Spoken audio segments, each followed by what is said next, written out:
الحمد لله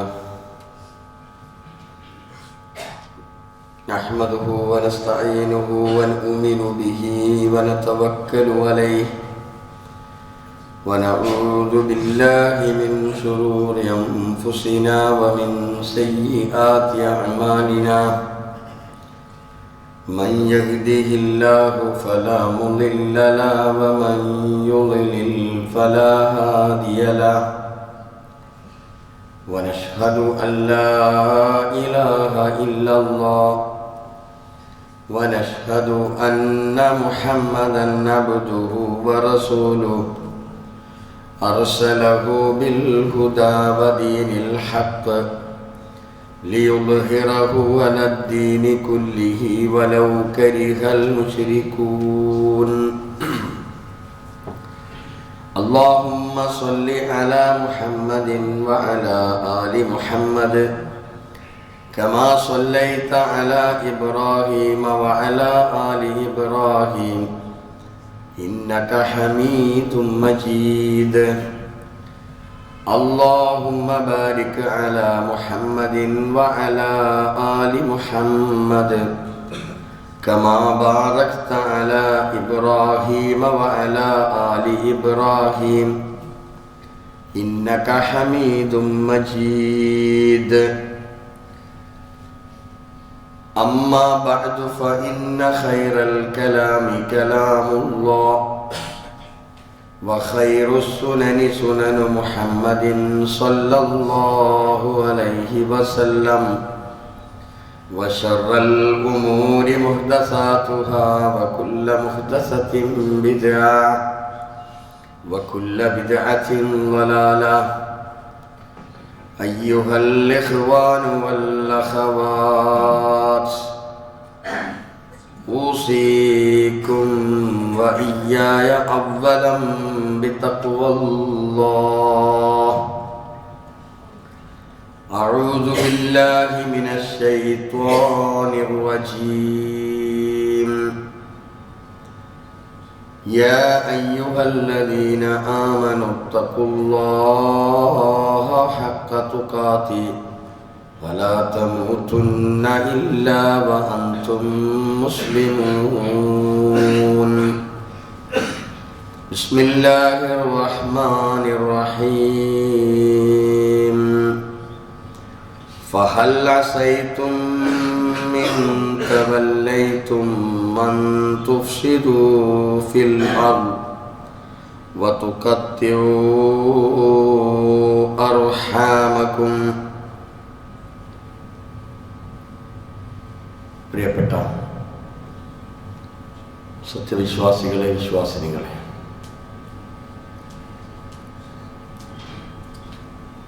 അല്ലാഹു സുബ്ഹാനഹു വ തആലയുടെ നിയമങ്ങളും നിർദ്ദേശങ്ങളും വിധിവിലക്കുകളും ജീവിതത്തിൻ്റെ ഓരോ ഘട്ടങ്ങളിലും കൃത്യമായി പാലിച്ചുകൊണ്ട് മുത്തഖികളായി മുഅ്മിനുകളായി ജീവിക്കണേ എന്ന് എന്നോടും എല്ലാവരോടും വസിയ്യത്ത് ചെയ്യുകയാണ്, ഉപദേശിക്കുകയാണ്.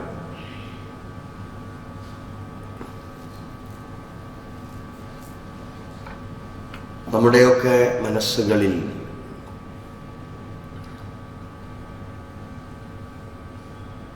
മായാതെ നിൽക്കുന്ന അല്ലെങ്കിൽ മറന്നു പോകാത്ത അനവധി ഓർമ്മകളുണ്ടാകും. നമ്മുടെ ഈ പ്രായത്തിനിടയിൽ പല കാര്യങ്ങളും മറന്നു പോകുന്നുണ്ടെങ്കിലും അങ്ങനെ മറക്കാൻ കഴിയാത്ത, എന്നെന്നും നമ്മൾ ഓർമ്മിച്ചു കൊണ്ടിരിക്കുന്ന പല അനുഭവങ്ങളും എല്ലാവരുടെയും മനസ്സുകളിലുണ്ടാകും. ചിലത് ഏറെ സന്തോഷമുള്ള കാര്യമാകാം, വേറെ ചിലത് നമ്മെ അങ്ങേയറ്റം ദുഃഖിപ്പിക്കുന്ന അല്ലെങ്കിൽ വിഷമതകൾ ഉണ്ടാക്കുന്ന സംഭവങ്ങളാകാം. ഏതാണെങ്കിലും ശരി, നമ്മുടെ മനസ്സുകളിൽ ഇങ്ങനെ ഒട്ടി നിൽക്കുന്ന സംഭവങ്ങൾ എല്ലാവർക്കും ഉണ്ടാകും. വിദ്യാർത്ഥികളെ സംബന്ധിച്ചിടത്തോളം അവരുടെ പരീക്ഷകളിലുള്ള വിജയം അത് അപ്രതീക്ഷിതമായ ഒരു വിജയമാണെങ്കിൽ പ്രത്യേകിച്ചും നമ്മുടെ മനസ്സിൽ അതിങ്ങനെ എന്നും നിലനിൽക്കും. എത്ര കാലം കഴിഞ്ഞാലും ചില വിജയങ്ങൾ അങ്ങനെ അത് ഒരിക്കലും മറന്നു പോവുകയില്ല. അതേപോലെ തന്നെ നമ്മളത് കഴിഞ്ഞ് നമ്മുടെ കുടുംബജീവിതത്തിലേക്കൊക്കെ വരുമ്പോൾ വിവാഹാനന്തര ജീവിതം, പിന്നെ നമുക്ക് സന്താനങ്ങളുണ്ടായി, സന്താനങ്ങളുടെ കാര്യങ്ങളെക്കുറിച്ചുള്ള ചിന്തകൾ, അവിടെയൊക്കെ നമ്മൾക്കുണ്ടായിട്ടുള്ള ചില പാഠങ്ങളും അനുഭവങ്ങളും, പിന്നീട് നമ്മുടെ ഒരു സ്വപ്നമാണ് വീട്. ആ വീടും നമ്മൾക്കൊരുപാട് ചിന്തകൾ നൽകാൻ സാധ്യതയുള്ളതാണ്. ആ ഒരു സ്വപ്നം പൂവണിയുന്നതിന് വേണ്ടി എത്രയോ കാലം സ്വന്തം നാട് പോലും വിട്ട് വിദേശത്തൊക്കെ ജോലി ചെയ്ത് അങ്ങനെ നമ്മൾ അവിടെ നിന്ന് കിട്ടിയ ചില്ലിക്കാശ് സ്വരൂപിച്ച് അങ്ങനെ നമ്മളൊരു വീടെടുക്കുമ്പോൾ പല പല ഓർമ്മകളും ആ വീടിനെ സംബന്ധിച്ച് നമ്മൾക്കുണ്ടാകും. അത് കഴിയുമ്പോൾ നമ്മൾക്കൊരാഗ്രഹം ഉണ്ടാകും, ഒരു വാഹനം. അതൊരു അഭിലാഷമാണ്. ആ ഒരു വാഹനം അതുകൂടി നമ്മുടെ ജീവിതത്തിലേക്ക് അല്ലെങ്കിൽ നമ്മുടെ ലൈഫ് സ്റ്റൈലിലേക്ക് അതുകൂടി കയറി വരുമ്പോൾ ഉണ്ടാകുന്ന ഓർമ്മകൾ. പിന്നെ ജോലിയെക്കുറിച്ച് പറയേണ്ടതില്ല, ജോലിയിലുണ്ടാകുന്ന മാറ്റങ്ങളും. നിലവിലുള്ള ജോലിയിൽ നിന്ന് നമ്മൾക്കൊരു മാറ്റമുണ്ടാകുമ്പോൾ, ജീവിതത്തിൽ ഒരു പുരോഗതി ഉണ്ടാകുമ്പോൾ പ്രത്യേകിച്ച് നമുക്ക് സന്തോഷം ഉണ്ടാകും. ഏറെ കഷ്ടപ്പെട്ടിട്ടുണ്ടെങ്കിലും ഇപ്പോൾ അൽഹംദുലില്ലാ സന്തോഷമുണ്ട് എന്ന് പലരും പറയാറുണ്ട്. നമ്മൾ ചെയ്യുന്ന ബിസിനസ്സുകളിൽ, ഏർപ്പാടുകളിൽ എല്ലാം പുരോഗതി ഉണ്ടാകുമ്പോൾ നമ്മൾക്ക് സന്തോഷം ഉണ്ടാകും. ഇതൊക്കെ നമ്മൾക്ക് സന്തോഷത്തിൻ്റെ അനുഭവങ്ങൾ പങ്കുവെക്കുകയും അത് നമ്മൾ ഓർമ്മിക്കുകയുമാണ്. എന്നാൽ ഈ പറഞ്ഞതിൻ്റെയൊക്കെ ഒരു ഓപ്പോസിറ്റ്, എല്ലാ നിലക്കുമുള്ള പരാജയങ്ങൾ മാത്രം ഏൽക്കേണ്ടി വരുന്നവർ, ചെയ്യുന്ന ബിസിനസ്സുകൾ അഖിലവും പരാജയത്തിലേക്ക് പോകുന്നു, ജോലിയില്ല, ജീവിതം രണ്ടറ്റവും മുട്ടിക്കുന്നതിന് വേണ്ടി പെടാപ്പാടുപെടുകയാണ്. അങ്ങനെ കഷ്ടപ്പെടുന്നവർ, രോഗം കൊണ്ട് ബുദ്ധിമുട്ടുന്നവർ, ഇങ്ങനെ പല വിധത്തിലും നമ്മൾ സ്നേഹിക്കുന്ന, നമ്മളെ ജീവന് തുല്യം സ്നേഹിക്കുന്ന, നമ്മുടെ ഏറ്റവും ഇഷ്ടപ്പെട്ട ഒരാളുടെ മരണം വരുമ്പോൾ നമ്മൾക്കുണ്ടാകുന്ന വേദന, അത് നമ്മളെ അങ്ങേയറ്റം ദുഃഖത്തിലാഴ്ത്തും. അതിലൊരു സംശയമില്ല. സൂചിപ്പിച്ചു വരുന്നത് ഇതാണ് ജീവിതം എന്ന് പറയുന്നത്. ഇങ്ങനെ സന്തോഷത്തിൻ്റെ ഓർമ്മകളും ദുഃഖത്തിൻ്റെ ചിന്തകളുമായി നമ്മളിങ്ങനെ കഴിഞ്ഞുകൂടുകയാണ്. അള്ളാഹുവിൻ്റെ ഈ ഭൂമിയിൽ നിശ്ചയിക്കപ്പെട്ട ഒരവധിയുണ്ട്. ആ അവധി വരെ നമ്മളിങ്ങനെ ജീവിക്കും. അതിനിടയിലായിരിക്കാം ഒരു പക്ഷേ ഒരിക്കലും ഓർക്കാപ്പുറത്ത് നമ്മളിലേക്ക് കയറി വരുന്ന ഒരു വിഷയം, നമ്മുടെ കുടുംബപരമായ തകർച്ച, കുടുംബത്തിലുണ്ടാകുന്ന വിള്ളൽ. അത് വല്ലാതെ നമ്മളെ വേദനിപ്പിക്കുന്ന വിഷയമാണ്, അങ്ങേയറ്റം പ്രയാസപ്പെടുത്തുന്നതാണ്. നല്ല സ്നേഹത്തിലായിരുന്നു ഭാര്യയും ഞാനും തമ്മിൽ, നല്ല പ്രണയത്തിലായിരുന്നു, നല്ല സ്നേഹത്തിലായിരുന്നു. പക്ഷേ എന്തോ ഒരു നിസ്സാര വിഷയം കയറി വന്നപ്പോൾ, ഒരു പിശാചിന്റെ ഇടപെടലുകളിൽ ഇങ്ങനെ കയറി വന്നപ്പോൾ ഉണ്ടായ ഒരു പ്രശ്നം, അതെങ്ങനെയൊക്കെ ശ്രമിച്ചിട്ടും എന്തൊക്കെ ചെയ്തിട്ടും അത് മനസ്സിൽ നിന്ന് പോകുന്നില്ല. അതിങ്ങനെ ഇടയ്ക്കിടയ്ക്ക് ഓർമ്മ വരുമ്പോ ആ നല്ല നിലയ്ക്ക് പോയിക്കൊണ്ടിരിക്കുന്ന ജീവിതത്തെ എന്ത് ചെയ്യാമാണ്, അങ്ങ് ഉലച്ചു കളയുകയാണ്. അതിൽ താളപ്പിഴവുകൾ ഉണ്ടാവുകയും അങ്ങനെ ജീവിതം, ഈ കുടുംബ ബന്ധം എന്ന് പറയുന്നത് തികച്ചും ഒരു ബന്ധനമായി മാറി വല്ലാതെ പ്രയാസപ്പെടുന്ന അവസ്ഥകൾ. ഇങ്ങനെ മനുഷ്യന്റെ ജീവിതം നമ്മളുടെ ചുവരുകളിൽ തൂക്കിയിട്ട ക്ലോക്കിലെ പെൻഡുലം പോലെ അതിങ്ങനെ ആടിക്കൊണ്ടിരിക്കുകയാണ്. സുഖത്തിലും സന്തോഷത്തിലും വ്യത്യസ്തങ്ങളായ കാരണങ്ങൾ കൊണ്ട് ഇതൊക്കെ സംഭവിക്കുന്നുണ്ട്. ഏറെ നമ്മൾക്ക് പ്രയാസപ്പെടുത്തുന്ന സംഗതിയാണ് ഞാൻ പറഞ്ഞല്ലോ ഈ കുടുംബ തകർച്ച എന്ന് പറയുന്നത്. ഏറ്റവും പുതിയ കണക്കനുസരിച്ച് ഇപ്പോ നടന്നുകൊണ്ടിരിക്കുന്ന പുതിയ ജനറേഷനിലെ പുതിയ വിവാഹത്തിന്റെ കണക്കുകൾ എടുത്ത് പരിശോധിച്ചിട്ട് കണക്കുകൾ സൂചിപ്പിക്കുന്നത് 50% അത് എവിടെയും ലക്ഷ്യം കാണാതെ പെട്ടെന്ന് തന്നെ പൊട്ടിപ്പോകുന്നു എന്നതാണ്. കല്യാണം കഴിഞ്ഞ് സന്തോഷത്തോടു കൂടി ലക്ഷങ്ങൾ പൊടിപൊടിച്ച് ആർഭാടപൂർവം നടത്തിയ കല്യാണമാണ്.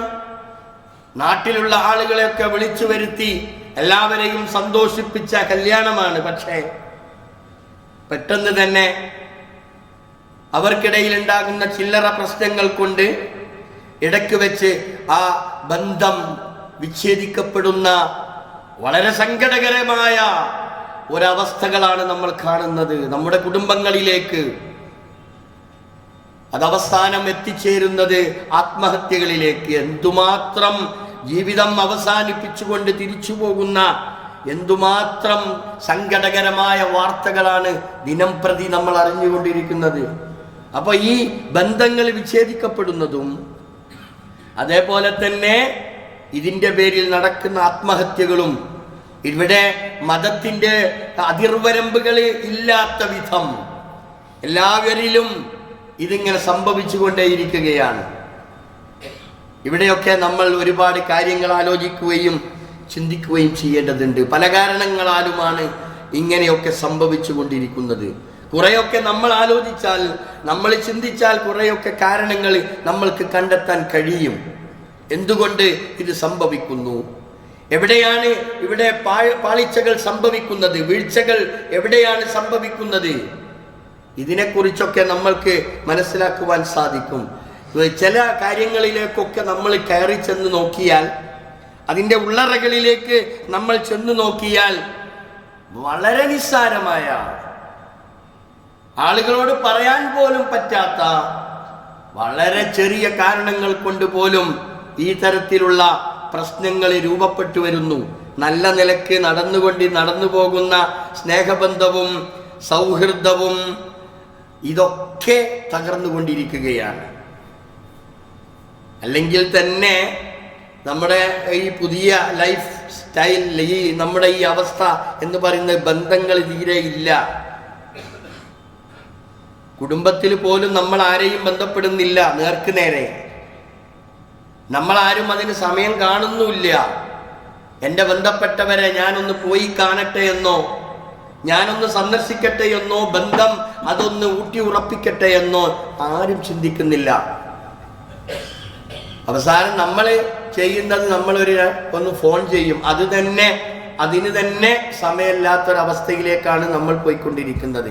ആരെയും നമ്മൾ ബന്ധപ്പെടാ, ബാപ്പയും മക്കളും പോലും ഇങ്ങനെയാണ്. സ്വന്തം രക്തവും ഇങ്ങനെ തന്നെയായി മാറിക്കൊണ്ടിരിക്കുന്ന ഒരവസ്ഥയിൽ ചില കാരണങ്ങൾ ഇസ്ലാം നമ്മൾക്ക് പറഞ്ഞു തരുന്നുണ്ട്. ഇങ്ങനെ ബന്ധങ്ങൾ വിച്ഛേദിക്കപ്പെടാൻ ചില കാരണങ്ങൾ ഉണ്ട് എന്ന് നമ്മൾക്ക് പറഞ്ഞു തന്നിട്ടുണ്ട്. 1-2 കാരണങ്ങൾ ഇതുമായി ബന്ധപ്പെട്ട് നിങ്ങളെ സൂചിപ്പിക്കണം എന്നാണ് ഉദ്ദേശിക്കുന്നത്. അത് ഏറ്റവും പ്രധാനപ്പെട്ട ഒന്ന് ഏഷണിയും പരദൂഷണവുമാണ്. ഏഷണിയും, ഇതിൽ പ്രായ വ്യത്യാസം ഇല്ല, ഒന്നുമില്ല. ഈ ഏഷണിക്കും പരദൂഷണത്തിനും പ്രായ വ്യത്യാസമല്ല, ചെറുപ്പ വലിപ്പമില്ല. എന്നാൽ അത് വല്ലാത്ത ഒരു രോഗമാണ്. ബന്ധത്തെ അവസാനം വരെ നമ്മുടെ ബന്ധത്തെ ഉലച്ചു കളയുന്ന നശിപ്പിച്ച് കളയുന്ന ഒരു ക്യാൻസറാണ് യഥാർത്ഥത്തിൽ ഈ പറയുന്ന ഏഷണിയും പരദൂഷണവും എന്ന് പറഞ്ഞ രണ്ടാൾ ഒന്നിച്ചിരുന്നാൽ മൂന്നാമത്തെ ഒരാളെ കുറിച്ച് നമ്മൾ സംസാരിച്ചിരിക്കും, അതിൽ സംശയമൊന്നുമില്ല. ഇല്ല എന്ന് പറഞ്ഞാലും അത് സമ്മതിക്കാനും കഴിയില്ല. അൻ അബീ ഹുറൈറ റളിയല്ലാഹു അൻഹു അന്ന റസൂലുള്ളാഹി സ്വല്ലല്ലാഹു അലൈഹി വസല്ലം ഖാൽ, റസൂലുള്ളാഹി സ്വല്ലല്ലാഹു അലൈഹി വസല്ലം പറഞ്ഞു, അതദറൂന മൽ ഗീബ, എന്താണ് ഗീബത്ത് എന്ന് പറഞ്ഞാൽ, ഈ പരദൂഷണം ഏഷണി എന്നൊക്കെ പറഞ്ഞാൽ എന്താണ് നിന്ന് നിങ്ങൾക്കറിയുമോ? റസൂലുള്ളാഹി ചോദിച്ച ചോദ്യം. അപ്പൊ കാലു, സഹാബികൾ പറഞ്ഞു, അല്ലാഹു വറസൂലുഹു അഅലം, ഞങ്ങൾക്കറിയില്ല, അള്ളാഹു റസൂലിനും മാത്രമേ അതറിയൂ. അപ്പൊ റസൂലുള്ളാഹി പറഞ്ഞു കൊടുത്തു, കാല സിക്റുക അഖാക ബിമാ യക്റഹ, നീ നിന്റെ സഹോദരനെ കുറിച്ച് പറയലാണ്, മാ യക്റഹു, അവന് ഇഷ്ടമല്ലാത്തത്, അവന് വെറുപ്പുണ്ടാകുന്ന കാര്യം നീ വേറെ ഒരാളോട് നിന്റെ സഹോദരനെ കുറിച്ച് പറയലാണ് ഗീബത്ത് എന്ന് പറഞ്ഞാൽ. ഈ ഗീബത്തിന്റെ മാന, അതിൻ്റെ അർത്ഥവും അതിൻ്റെ വിശദീകരണവും ഇതൊന്നും അറിയാത്തവരല്ല നമ്മൾ. പക്ഷേ അത് പറയും നമ്മൾ. അത് നമ്മുടെ ഒരു രീതി അങ്ങനെയാ, നമ്മൾ അതിങ്ങനെ പറഞ്ഞുകൊണ്ടേയിരിക്കും. പക്ഷേ കഠിനമായ ശിക്ഷ കിട്ടുന്ന ഒരു സംഗതിയാണ്. ഖബറിലും ശിക്ഷ കിട്ടും, അവിടെ നിന്ന് ഉയർത്തെഴുന്നേൽപ്പിക്കപ്പെട്ട അവിടെയും ശിക്ഷ കിട്ടും. അതിൻ്റെ ഗൗരവം എന്തുമാത്രമുണ്ട് എന്ന് നമ്മൾ അറിയണം.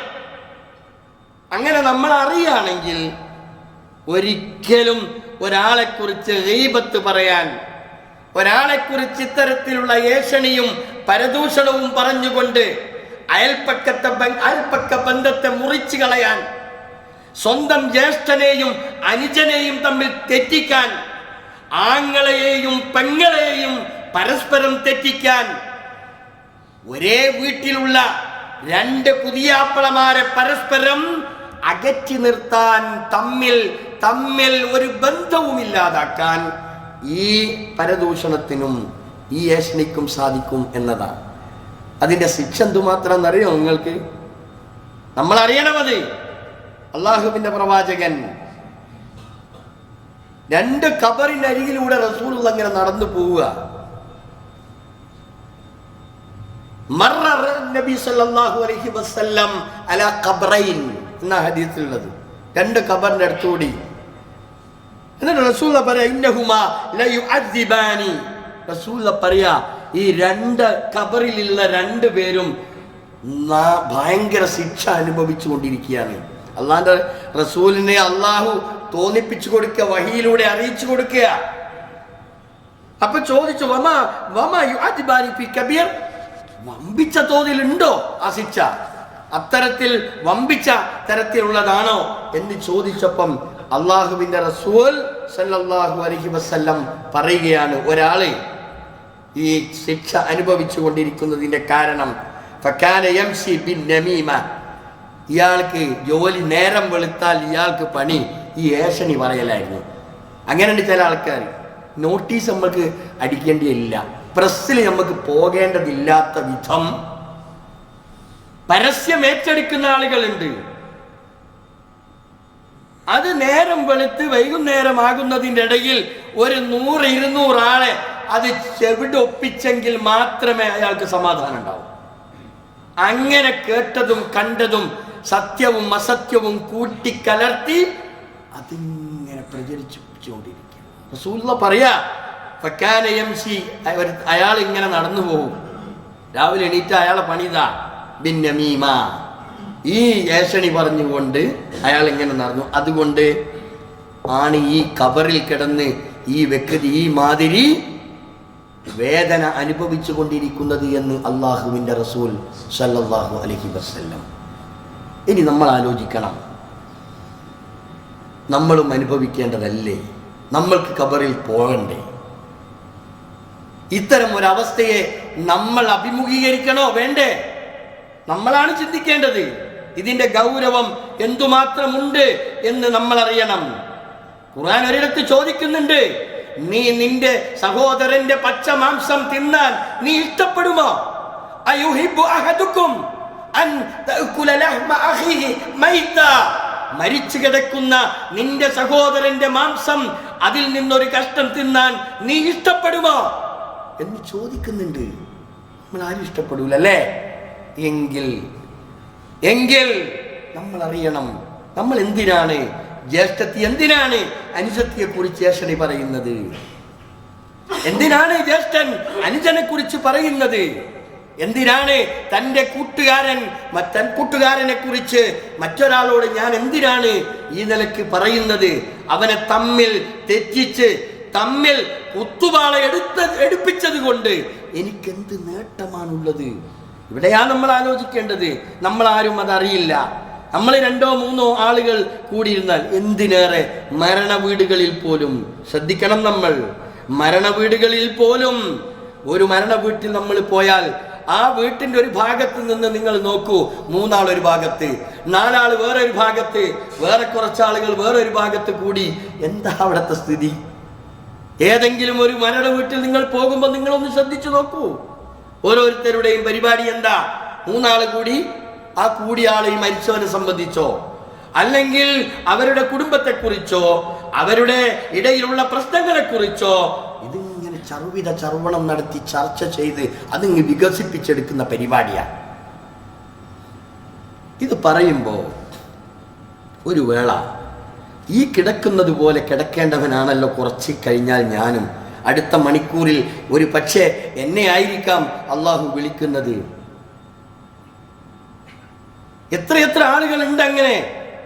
നമ്മുടെ സമ്മതം ചോദിച്ചിട്ടല്ലല്ലോ അള്ളാഹുവിന്റെ വിളി ഉണ്ടാകുന്നത്.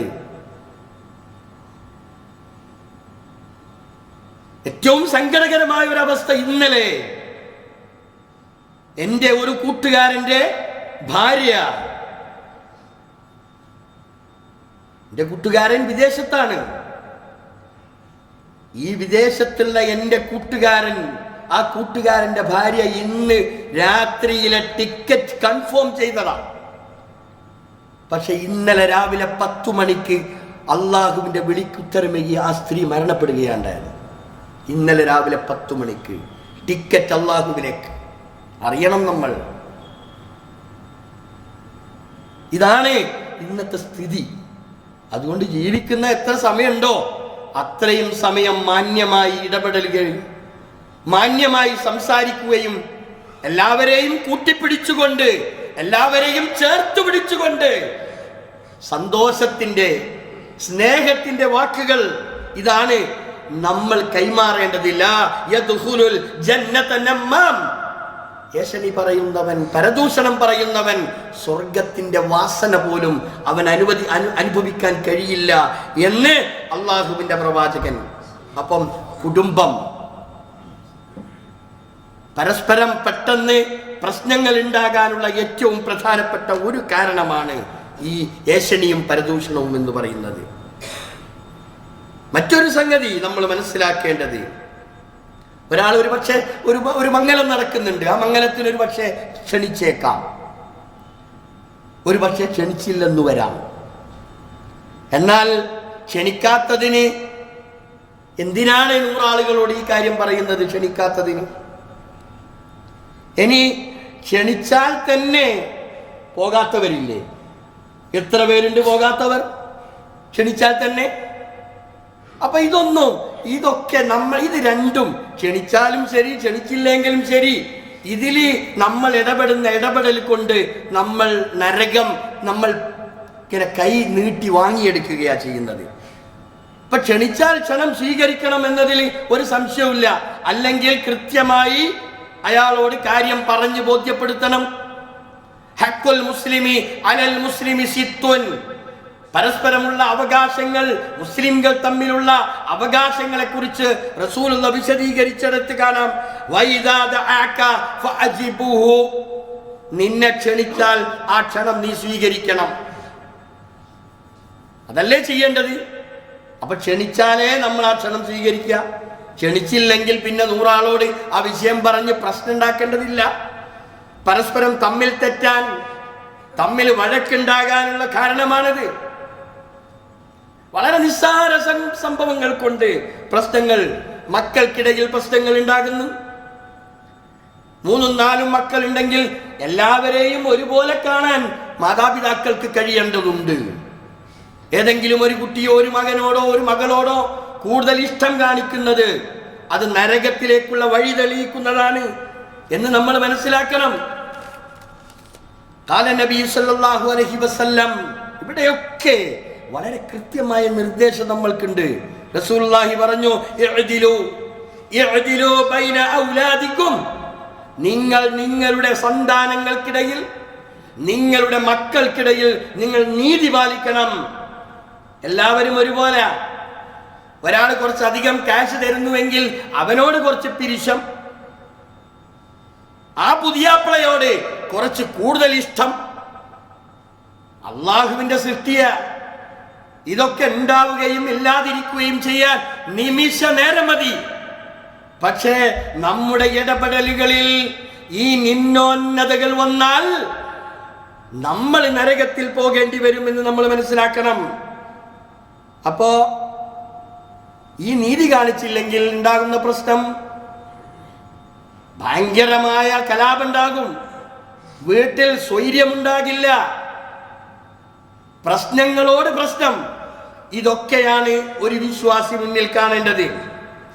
ഐക്യത്തോടെ സ്നേഹത്തോടെ കുടുംബം മുന്നോട്ട് പോകാനുള്ള വഴിയാണ് കുടുംബനാഥൻ ഒരുക്കേണ്ടത് എന്നാണ് ഈ പറഞ്ഞതിന്റെ അർത്ഥം. ഒരു സംഭവം, നുഅ്മാൻ ഇബ്നു ബശീർ എന്ന കുട്ടിയെയും കുട്ടിയ നുഅ്മാൻ ഇബ്നു ബശീറിന്റെ പിതാവ് അള്ളാഹുവിന്റെ പ്രവാചകന്റെ അടുത്തേക്ക് പോയി. എന്നിട്ട് പ്രവാചകനോട് പറഞ്ഞു, ഞാൻ എൻ്റെ ഈ കുട്ടിക്ക് എൻ്റെ ഒരു അടിമയെ ഞാൻ ദാനമായി കൊടുത്തിട്ടുണ്ട് എന്ന് പറഞ്ഞു. റസൂൽ, ശരി, നിന്റെ മറ്റ് കുട്ടികൾക്ക് നീ ഇതുപോലെ ചെയ്തിട്ടുണ്ടോ എന്ന് ചോദിച്ചു. അപ്പല്ല. റസൂൽ പറഞ്ഞു, ഫർജിഉ, പോ, നീ ഇവിടെ നിന്ന് പോ. റസൂൽ പറഞ്ഞത് ഒരു കുട്ടിക്ക് മാത്രം കൊടുക്കുക. അങ്ങനെ ഇഷ്ടവും പിരിശവും കാണിക്കാൻ പാടില്ല. കാരണം ഇത് ദുനിയാവിന്റെ കാര്യമല്ലാന്ന്, ഇത് നമ്മളെ സ്വർഗവും നരകവും നിശ്ചയിക്കുന്ന ഘടകമാണ്. അതുകൊണ്ട് റസൂലുള്ളാഹി സ്വല്ലല്ലാഹു അലൈഹി വസല്ലം പറഞ്ഞു, ഇവിടെ നിന്ന് പോകണം. അതുപോലെ നമ്മൾ മനസ്സിലാക്കേണ്ടത് അസൂയ. കുടുംബത്തിൽ കലാപുണ്ടാകുന്ന വളരെ പ്രധാനപ്പെട്ട മറ്റൊരു സംഗതിയായത് അസൂയ. തമ്മിൽ അസൂയ വെച്ച് പുലർത്തുക. ജോലിയുടെ കാര്യത്തിൽ, സമ്പത്തിന്റെ വിഷയത്തിൽ, സൗന്ദര്യത്തിന്റെ വിഷയത്തിൽ, അധികാരത്തിന്റെ വിഷയത്തിൽ, ഇവിടങ്ങളിലൊക്കെ തന്നെയും ഈ അസൂയ എന്ന് പറയുന്ന വില്ലൻ അത് രംഗത്ത് വന്ന് റസൂലുള്ളാഹി സ്വല്ലല്ലാഹു അലൈഹി വസല്ലമ പഠിപ്പിച്ചതുപോലെ വിറകിനെ തീ എങ്ങനെയാണ് തിന്നു തീർക്കുന്നത്, അതുപോലെ അസൂയ എന്ന് പറയുന്ന ഈ മാരകമായ രോഗം നിങ്ങളുടെ ഹസനാത്തുകളെ തിന്നുകളയും എന്ന് റസൂലുള്ളാഹി നമ്മെ ബോധ്യപ്പെടുത്തിയതാ സല്ലല്ലാഹു അലൈഹി വസല്ലം. നമ്മൾ അറിയണം നമ്മൾ എന്തിനാണ് ഈ അസൂയ വെക്കുന്നത്. അപ്പോ ഒരാൾക്ക് സമ്പത്തുണ്ടാകുന്നത്, ഒരാൾ അല്ലെങ്കിൽ ഒരു കുടുംബം വളരെ സൗഖ്യത്തിലും സന്തോഷത്തിലും ജീവിച്ചു പോകുന്നതിന് എന്തിനാ നമ്മളെ മനസ്സ് ബേജാറാകുന്നത്? നമ്മൾ എന്തിനാ ഇങ്ങനെ പ്രയാസപ്പെടുന്നത്? ഇവിടെയാണ് നമ്മളെ സംബന്ധിച്ച്, നമ്മുടെ വ്യക്തിത്വത്തെ സംബന്ധിച്ച് നമ്മൾ ചിന്തിക്കേണ്ടതും ആലോചിക്കേണ്ടതും. അല്ലാഹു സുബ്ഹാനഹു വ തആല അവൻ നൽകുന്ന റഹ്മത്ത് വിഭാഗീയതയില്ലാതെ, വേർതിരിവുകളില്ലാതെ, ചെറുപ്പ വലിപ്പം നോക്കാതെ, വർണ്ണത്തിന്റെയോ മതത്തിന്റെയോ ചിന്തകൾക്ക് അതീതമായി അല്ലാഹു തആല എല്ലാവർക്കും റഹ്മത്ത് ഇങ്ങനെ കൊടുക്കും. ആ റഹ്മത്ത് കൊടുക്കുന്നതിനെ കുറിച്ച് അല്ലാഹു സൂചിപ്പിക്കുന്നത് എന്താണെന്നറിയോ? അഹും യഖ്സിമൂന റഹ്മത റബ്ബിക, നിന്റെ റബ്ബിന്റെ റഹ്മത്ത് വിഹിതം വെച്ച് കൊടുക്കാൻ നിങ്ങളാണോ അതിന് ഉത്തരവാദി? നിങ്ങളെയാണോ അതിനേൽപ്പിച്ചത്? അല്ല. അല്ലാഹു തന്നെ പറയുന്നു, നഹ്നു ഖസംനാ ബൈനഹും മഈശതഹും ഫിൽ ഹയാത്തിദ് ദുനിയ, ജനങ്ങൾ അവരെങ്ങനെ ദുനിയാവിൽ ജീവിക്കണം, അവർക്ക് എന്തൊക്കെ കൊടുക്കണം, അവർക്ക് എന്തൊക്കെ നൽകണം, അതിനെക്കുറിച്ചൊക്കെ അവർക്കിടയിൽ വിഭജിച്ച് നൽകുന്നത് നാമ. അള്ളാഹു പറയുന്നതാ, നഹ്നു ഖസംനാ ബൈനഹും, നാമാണ് അവർക്കിടയിൽ ഇങ്ങനെ വിഭജിച്ചു കൊടുക്കുന്നത്. മഈശതഹും ഫിൽ ഹയാത്തിദ് ദുനിയ, മാത്രമല്ല വറഫഅനാ ബഅദഹും ഫൗക ബഅദിൻ, ചിലരേക്കാൾ ശ്രേഷ്ഠത കൊടുത്തിട്ടുണ്ട്, ചിലർക്ക് ചിലരേക്കാൾ ഉന്നത സ്ഥാനം നൽകിയിട്ടുണ്ട്. അത് വ്യക്തിപരമായി, കുടുംബപരമായി, സാമൂഹിക രംഗത്ത്, എല്ലാ രംഗത്തും ഇങ്ങനെ ഏറ്റക്കുറച്ചിലുകൾ ഉണ്ടാകും. അത് അള്ളാഹു നൽകുന്നതാ. അതൊരു പക്ഷേ ഖൈറാകാം, ഒരു പക്ഷേ ഷർറാകാം, പരീക്ഷണമാകാം, ഫിത്നയാകാം. ഏത് രംഗത്താണെങ്കിലും ശരി, അള്ളാഹു തആല ഇങ്ങനെയാണ് എല്ലാവർക്കും ഒരുപോലെ കൊടുക്കുക. അതൊക്കെ അള്ളാഹു വളരെ കൃത്യമായി കണക്ക് കൂട്ടി ആലോചിച്ച് ചിന്തിച്ച് ചെയ്യുന്നതാ. അതിനൊന്നും നമ്മൾ അസൂയപ്പെട്ടിട്ട് കാര്യമല്ല. നമ്മൾ മനസ്സ് വേദനിക്കണ്ട. അത് ആ രോഗം അത് നമ്മുടെ മനസ്സിൽ ഉണ്ടായാൽ വലിയ പ്രയാസം, രക്ഷപ്പെടൂല. മാത്രമല്ല, എന്തിനാണ് അല്ലാഹു തആല ഇങ്ങനെ ചിലർക്ക് ചിലരേക്കാൾ ശ്രേഷ്ഠത നൽകിയിട്ടുള്ളതെന്നറിയോ? ഇവിടെ ചില ആൾക്കാരുണ്ട്, ചിലരെ അടിമകളാക്കി വെച്ചിട്ടുണ്ട്. എനിക്കൊക്കെ ഇത് കഴിയൂ, ഇത് എന്റെ അധികാരത്തിന്റെ പരിധിയിലുള്ളതാണ്, അതുകൊണ്ട് എനിക്കങ്ങനെയൊക്കെ പലതും ചെയ്യാൻ കഴിയും എന്ന് വിചാരിച്ച് ചിലരെ ഇവിടെ ശരിക്കും പറഞ്ഞാൽ കീഴ്പ്പെടുത്തി കളഞ്ഞിട്ടുണ്ട്. അതുകൊണ്ടാണ് അല്ലാഹു തആല ഇങ്ങനെ എന്ത് ചെയ്യുന്നത്? ചിലർക്ക് ചിലരേക്കാൾ ശ്രേഷ്ഠത അല്ലാഹു തആല കൊടുക്കുന്നത്. നമ്മളല്ല ഈ കാര്യങ്ങളൊന്നും ചെയ്യേണ്ടത്. വറഹ്മത്തു റബ്ബിക, നിന്റെ റബ്ബിന്റെ റഹ്മത്ത് അത് ഖൈറുൻ മിമ്മാ യജ്മഊൻ, എല്ലാറ്റിനേക്കാളും ഉന്നതമാണ്, ഉദാത്തമാണ്, ഉത്കൃഷ്ടമാണ്. അതുകൊണ്ട് അല്ലാഹുവിന്റെ നിഅമത്ത്, റഹ്മത്ത് അത് അല്ലാഹു നിശ്ചയിച്ച രൂപത്തിൽ അത് ഖിയാമം 1-ാം തീയതി വരെ അതങ്ങനെ തന്നെ നടക്കും. അതിന് നമ്മൾ അസൂയപ്പെടേണ്ട. ഇങ്ങനെ നമ്മൾ അസൂയ വെച്ചാൽ നമ്മുടെ വ്യക്തി ജീവിതം തകരും, നമ്മുടെ കുടുംബ ജീവിതം തകരും, എല്ലാം നശിച്ച് തരിപ്പണമാകും. അവസാനം നരകമെന്ന പടുകുഴിയിലേക്ക് നമ്മൾ പോകേണ്ടി വരും. ഇതാണ് ഖുർആൻ നമ്മെ ബോധ്യപ്പെടുത്തുന്നത്. അപ്പോൾ നമ്മുടെ കുടുംബ ജീവിതവും നമ്മുടെ സാമൂഹിക ജീവിതവും നമ്മുടെ സ്നേഹം ഇതൊക്കെ നിലനിൽക്കാൻ ആവശ്യമായ കാര്യങ്ങൾ എന്തൊക്കെയാണ്? അതേപോലെ തന്നെ ഇത് തകർന്ന് തരിപ്പണമാകാനുള്ള ചില വസ്തുതകളിലേക്കുള്ള സൂചനകളാണ് നൽകിയിട്ടുള്ളത്.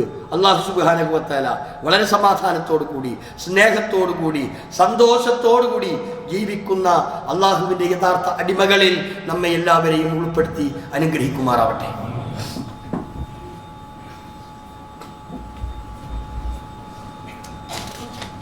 അൽഹംദുലില്ലാഹി റബ്ബിൽ ആലമീൻ വസല്ലല്ലാഹു അലൻ നബിയിൽ കരീം വഅലാ ആലിഹി വസഹ്ബിഹി അജ്മഈൻ. അയ്യുഹൽ ഇഖ്വാനു വൽ അഖവാത്ത് ഊസീകും വഇയ്യായ സാനിയം ബിത്തഖ്വല്ലാഹ്. പ്രിയപ്പെട്ട സഹോദരങ്ങളെ, അല്ലാഹുവിനെ സൂക്ഷിച്ച് തഖ്വയുള്ളവരായി ജീവിക്കണേ എന്ന് ഒരിക്കൽ കൂടി വസിയത്ത് ചെയ്യുകയാണ്, ഉപദേശിക്കുകയാണ്. സൂചിപ്പിച്ച പോലെ നമ്മുടെ ബന്ധങ്ങൾ മുറിക്കപ്പെടുന്ന, വിച്ഛേദിക്കപ്പെടുന്ന സാഹചര്യങ്ങൾ ഉണ്ടാവാതെ കാത്തു സൂക്ഷിക്കാൻ നമ്മൾ ബാധ്യതയുള്ളവരാണ്. ബന്ധങ്ങൾ മുറിക്കുന്നവരുടെ കർമ്മങ്ങൾ അല്ലാഹുവിലേക്ക് എത്തുകയില്ല എന്ന് റസൂലുള്ളാഹി സ്വല്ലല്ലാഹു അലൈഹി വസല്ലം. നമ്മൾ എന്തുമാത്രം കർമ്മങ്ങൾ ചെയ്താലും, ഏറ്റവും നല്ല അമലാണ് ഞാൻ ചെയ്യുന്നത് എന്ന് വിചാരിച്ചാലും നമ്മുടെ അമല് അല്ലാഹുവിലേക്ക് എത്തൂല. അത് ഇടയ്ക്ക് വെച്ച് മുറിഞ്ഞു പോകും. ഇന്ന അഅ്മാല ഇബ്നു ആദം, ഒരു മനുഷ്യൻ്റെ അമലുകൾ തുഅറദു കുല്ല ഖമീസിൻ ലൈലത്തിൽ ജുമുഅ, എല്ലാ വെള്ളിയാഴ്ച രാവും അങ്ങനെ തന്നെ ഹദീസിലുള്ളത്. ഇത് പ്രദർശിപ്പിക്കപ്പെടും. നമ്മുടെയൊക്കെ ഓരോരുത്തരുടെയും അമലുകൾ കൃത്യമായി പ്രദർശിപ്പിക്കപ്പെടും, ആ വീക്കിലുള്ള ഓരോ അമലുകളും. പക്ഷെ അവിടെ റസൂലുള്ളാഹി സ്വല്ലല്ലാഹു അലൈഹി വസല്ലം പറഞ്ഞു, ഫലാ യുഖ്ബിലു അമലു ഖാത്തിഉ റഹ്മിൻ, കുടുംബ ബന്ധം മുറിച്ചവൻ്റെ അമലുകൾ സ്വീകരിക്കപ്പെടുകയില്ല. വളരെ കൃത്യമാണ്. കുടുംബബന്ധം ഊട്ടിയുറപ്പിക്കാത്ത, അത് ഞാനാണോ വലിയത് അവനാണോ വലിയത്, നിസ്സാരമായ കാര്യങ്ങൾക്ക് വേണ്ടി പിണങ്ങി നിൽക്കുന്നവർ, പറയാൻ പറ്റാത്ത കാരണങ്ങൾ കൊണ്ട് എന്ന് പറഞ്ഞാൽ അത്രയും നിസ്സാരമായിരിക്കാം ഒരു പക്ഷേ, അതിൻ്റെ പേരിൽ പിണങ്ങി നിൽക്കുന്ന, തെറ്റി നിൽക്കുന്ന ആളുകൾ അറിയണം, നമ്മുടെ അമലുകൾ എന്തുമാത്രം നമ്മൾ ചെയ്താലും ആ അമല് അല്ലാഹു സുബ്ഹാനഹു വ തആല സ്വീകരിക്കുകയില്ല. സ്വർഗം ഒരു കാരണവശാലും അത്തരത്തിലുള്ള ആളുകൾക്ക് ലഭിക്കുകയില്ല. ലാ യദ്ഖുലുൽ ജന്നത ഖാതിഉൻ. വളരെ കൃത്യമാണ് ഇമാം മുസ്ലിം റിപ്പോർട്ട് ചെയ്ത ഹദീസ്. ലാ യദ്ഖുലുൽ ജന്നത ഖാതിഉൻ. കുടുംബ ബന്ധം വിച്ഛേദിക്കുന്നവൻ സ്വർഗത്തിൽ പ്രവേശിക്കുകയില്ല. യഅനി ഖാതിഉ റഹ്മിൻ. ഒന്നുകൂടി വിശദീകരിച്ചു. നമ്മുടെ ബന്ധങ്ങൾ ഏതുമാകട്ടെ, ആ ബന്ധങ്ങൾ ഊട്ടിയുറപ്പിക്കുകയും നിലനിർത്തുകയും ചെയ്യുന്നതിന് പകരം അതിൽ വിള്ളലുണ്ടാക്കുകയും അത് മുറിച്ചു കളയാൻ ശ്രമിക്കുകയും ചെയ്യുന്നവർ, ഇത് അധർമ്മകാരികളുടെ സ്വഭാവമാണ്. ഖുർആൻ അങ്ങനെയാണ് പഠിപ്പിച്ചത്. കുടുംബബന്ധം വിച്ഛേദിക്കലും ഈ ബന്ധങ്ങളൊക്കെ നശിപ്പിച്ചു കളയലും അധർമ്മത്തിന് കൂട്ടുനിൽക്കുന്ന, അധർമ്മം ചെയ്യുന്ന ആളുകളുടെ സ്വഭാവമായി അല്ലദീന യൻഖുദൂന അഹ്ദല്ലാഹി മിൻ ബഅദി മീസാഖി. അല്ലാഹുവുമായി നമ്മൾ എടുത്തിട്ടുള്ള കരാറുകളുണ്ട്. ആ കരാറുകൾ നമ്മൾ പാലിക്കണം അല്ലാഹുവിനോട്. ആ പാലിക്കുന്നതിന് പകരം അതൊക്കെ മുറിച്ചു കളയുക എന്നത് അധർമ്മകാരികളുടെ സ്വഭാവമാണ്. അതുകൊണ്ട് ഇതിൻ്റെ ഗൗരവം നമ്മൾ മനസ്സിലാക്കുകയും ഏതെങ്കിലും വിധേന ആരെങ്കിലുമായി ഏതെങ്കിലും തരത്തിൽ എന്തെങ്കിലുമൊക്കെ പ്രശ്നങ്ങളുണ്ടെങ്കിൽ അതൊക്കെ പരസ്പരം പറഞ്ഞ് പരിഹരിച്ച് മുന്നോട്ട് പോകാനുള്ള ഒരു നല്ല മനസ്സ് നമ്മൾക്ക് എല്ലാവർക്കും ഉണ്ടാകണം. അത് നമ്മുടെ നിലനിൽപ്പിന് ഏറ്റവും പ്രധാനമാണ്. നമ്മുടെ ഈ ഐക്യത്തിന് അനിവാര്യമാണ്. നമ്മുടെ സ്നേഹബന്ധം ഊട്ടി ഉറപ്പിച്ചെടുക്കാൻ അത് അനിവാര്യമാണ് എന്ന് നമ്മൾ മനസ്സിലാക്കുക. അല്ലാഹു സുബ്ഹാനഹു വ തആല നമ്മെ അനുഗ്രഹിക്കുമാറാവട്ടെ. നമ്മുടെ പ്രയാസങ്ങൾ, ബുദ്ധിമുട്ടുകളെല്ലാം അല്ലാഹു ദൂരീകരിച്ച് തരുമാറാവട്ടെ. നമ്മൾക്കിടയിലുള്ള, കുടുംബങ്ങൾക്കിടയിലുള്ള വിള്ളലുകൾ എന്തെങ്കിലും ഉണ്ടെങ്കിൽ അതൊക്കെ ഏറ്റവും നല്ല ഒരു ബന്ധമായി മാറാൻ അല്ലാഹു തആല നമ്മയൊക്കെ അനുഗ്രഹിക്കുമാറാവട്ടെ. രോഗികളായി കിടക്കുന്ന ഒരുപാട് ആളുകൾ വീടുകളിലും ആശുപത്രികളിലുമായി വേദന കടിച്ചമർത്തി നിൽക്കുന്ന ആളുകളുണ്ട്. അല്ലാഹുവേ, അവരുടെ രോഗങ്ങൾക്ക് ശിഫ നൽകി അവരെ അനുഗ്രഹിക്കണേ. അല്ലാഹ്, മരണപ്പെട്ടു പോയിട്ടുള്ള സഹോദരി സഹോദരങ്ങൾ, അല്ലാഹുവേ, ബന്ധുമിത്രാദികൾ, സ്നേഹിതന്മാർ, പണ്ഡിതന്മാർ, മാതാപിതാക്കൾ എല്ലാവർക്കും അല്ലാഹുവേ മഗ്ഫിറത്തും മർഹമത്തും നൽകി അവരെ അനുഗ്രഹിക്കണേ. അല്ലാഹ്, നാളെ ജന്നാത്തുൽ ഫിർദൗസിൽ അവരെയും ഞങ്ങളെയും അല്ലാഹുവേ ഒരുമിച്ച് കൂട്ടണേ. അല്ലാഹ്, സ്വർഗത്തിലേക്ക് നയിക്കപ്പെടുന്ന വിഭാഗത്തിൽ ഞങ്ങളെ ഉൾപ്പെടുത്തി അനുഗ്രഹിക്കണേ. അല്ലാഹ്, اللهم اغفر للمؤمنين والمؤمنات والمسلمين والمسلمات الأحياء منهم والأموات إنك مجيب الدعوات ويا قاضي الحاجات. ربنا اغفر لنا ولإخواننا الذين سبقونا بالإيمان فلا تجعل في قلوبنا غلا للذين آمنوا ربنا إنك رؤوف رحيم. اللهم أجرنا من النار. اللهم أجرنا من النار. اللهم أعز الإسلام والمسلمين وأذل الشرك والمشركين. اللهم انصر المسلمين في فلسطين. اللهم انصر المسلمين في فلسطين. اللهم اجعلنا من المسلمين واجعلنا من المتقين واجعلنا من المخلصين. اللهم مقلب القلوب ثبت قلوبنا على دينك. اللهم مصرف القلوب صرف قلوبنا على طاعتك. ربنا هب لنا من أزواجنا وذرياتنا قرة أعين واجعلنا للمتقين إماما. ربنا آتنا في الدنيا حسنة وفي الآخرة حسنة وقنا عذاب النار.